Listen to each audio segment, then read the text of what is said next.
This is the true story of Pennsylvania Railroad train number 68, known as the Red Arrow, based on verified historical records from the Interstate Commerce Commission investigation, contemporary newspaper accounts, and eyewitness testimonies from February 18, 1947.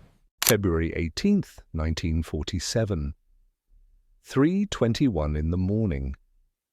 The Allegheny Mountains sleep under a blanket of fog so thick you can barely see your hand in front of your face. Through this ghostly darkness, two K4's Pacific steam locomotives thunder eastward down the slope of the Allegheny front, pulling Pennsylvania Railroad train number 68 behind them. The engineers know this route like the back of their hands. They've run it 1,000 times. But tonight, something's different. Tonight, they're running late. The Red Arrow is the Pennsylvania Railroad's pride, a crack express running from Detroit to New York, carrying businessmen, families, soldiers returning from the war. In the passenger cars behind the locomotives, people sleep peacefully in their berths, trusting that the men at the controls will get them home safely.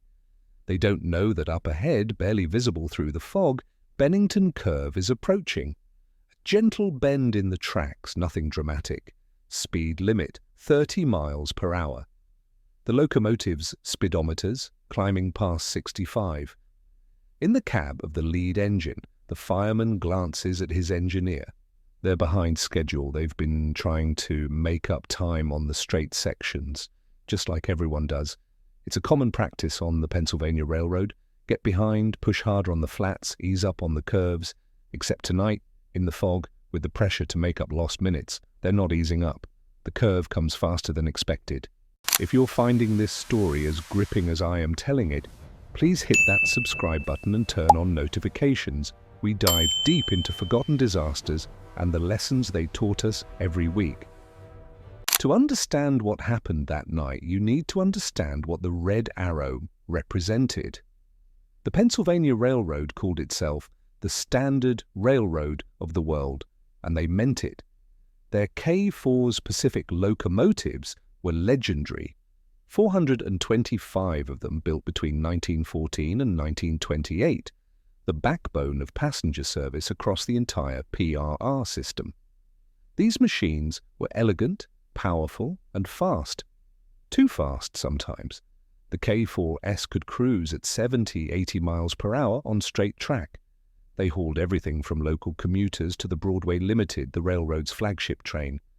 But they had a problem. By the 1940s, they were being asked to pull trains that were getting heavier and heavier. The solution? Double heading. Hook two locomotives together, share the load. And it was expensive. You needed two full crews, but it worked. And that's what the Red Arrow had that night. Two K4s working in tandem, their drive wheels synchronized, their boilers feeding a combined 60,000 pounds of steam power. The Pennsylvania Railroad prided itself on punctuality. Being late wasn't just embarrassing. It cost money, damaged reputation, frustrated passengers who had connections to make. So when a train fell behind schedule, there was pressure. Not official policy, nothing written down, but everyone knew, make up the time however you can. The straight sections between Gallitzin and Altoona were perfect for that. Long, gentle grades where you could let the throttle open and watch the needle climb. The problem was stopping that momentum when the curves came. Fireman M.N. Neff was working a freight train stopped near the curve that morning. He watched the Red Arrow approach through the fog, and later, testifying before the Interstate Commerce Commission investigators, he remembered exactly what he said to himself. Oh boy, look at the fellow going. Even from a distance, even in the fog, he could tell the Red Arrow was moving way too fast. Inside the locomotives, the engineers and firemen are doing what they've done thousands of times before, watching the track ahead, monitoring the steam pressure, listening to the rhythm of the wheels on the rails. But visibility is terrible. The fog turns the locomotive's headlight into a useless sphere of diffused light. Track markers, signal lights, everything becomes a blur. They're navigating by feel, by memory, by the mile markers they can barely see. And the speed feels different when you're in the cab of a steam locomotive. The whole machine vibrates with power, the pistons hammering, the wheels pounding the rails, the boiler roaring like a living thing. You feel invincible. These K4s have been built to take punishment, designed to haul trains through the Alleghenies in the dead of winter. They've never let anyone down. Why would tonight be different? But physics doesn't care about reputation or confidence. A train moving at 65 miles per hour on a curve designed for 30 creates forces that no amount of engineering can contain. The wheels start to climb the outside rail, just a fraction of an inch at first. It happens in seconds, but for the men in those locomotives, it must have felt like slow motion. The characteristic sway of a train taking a curve becomes something else, a lurch, a lifting sensation. The lead locomotive's wheels leave the rails, then the second locomotive, then the first passenger car, then the second. The red arrow, all its weight and momentum suddenly has nowhere to go but down. The locomotives roll down a steep embankment into an area locals call Gum Tree Hollow. The passenger cars accordion behind them, wooden frames splintering, steel twisting, glass shattering. People sleeping in their berths are thrown from their beds. Others, sitting up late, reading or smoking in the observation car, don't even have time to brace themselves.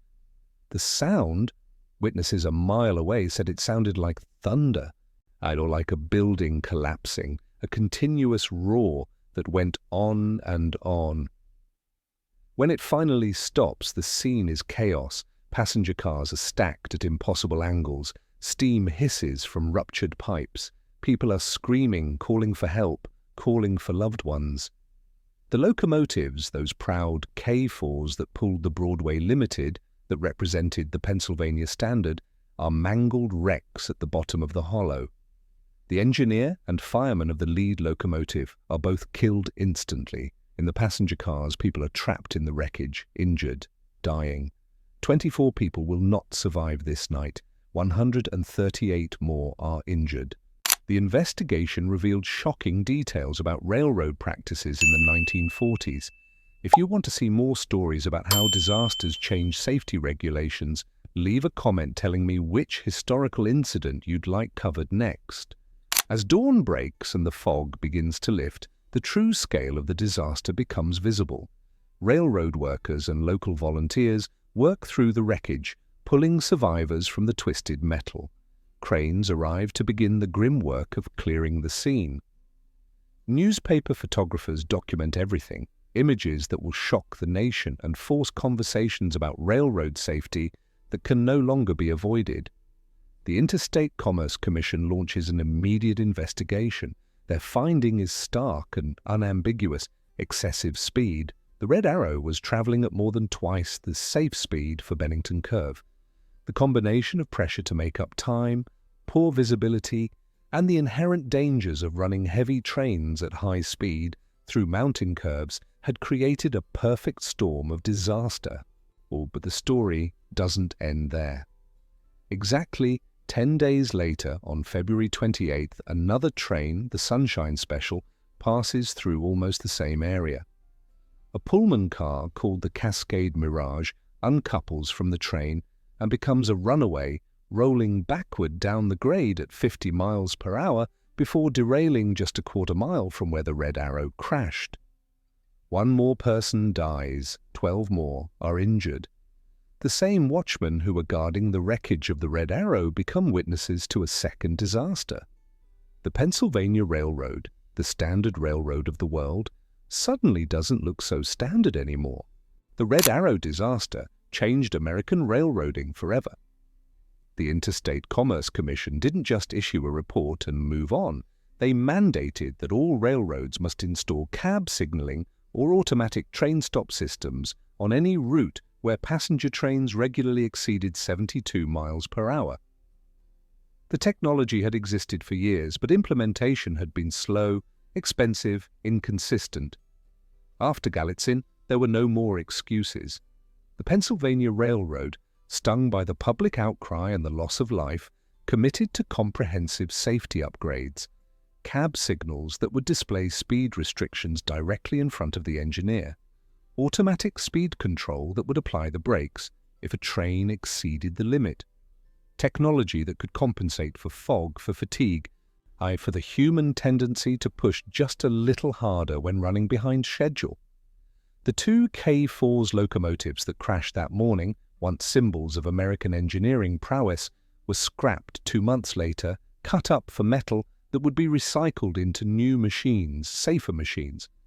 The K4 S-Class continued to serve the Pennsylvania Railroad for another decade, but they were never quite the same. The confidence, the swagger that came from being the fastest, most reliable passenger locomotives in America, some of that died in Gumtree Hollow. Today, trains run through Bennington Curve at safe, controlled speeds.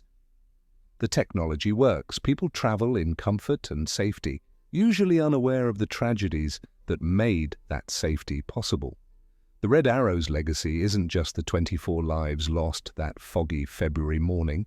It's every person who's ridden a train safely since then, protected by systems that exist because of lessons written in wreckage and written in blood. That's what 65 miles per hour cost in 1947. That's the price of speed without control. That's why we remember the Red Arrow. Thanks for watching this deep dive into the Red Arrow disaster. If this video taught you something new about railroad history, give it a thumbs up and share it with anyone who loves trains, history, or stories about how tragedy drives progress. See you in the next one.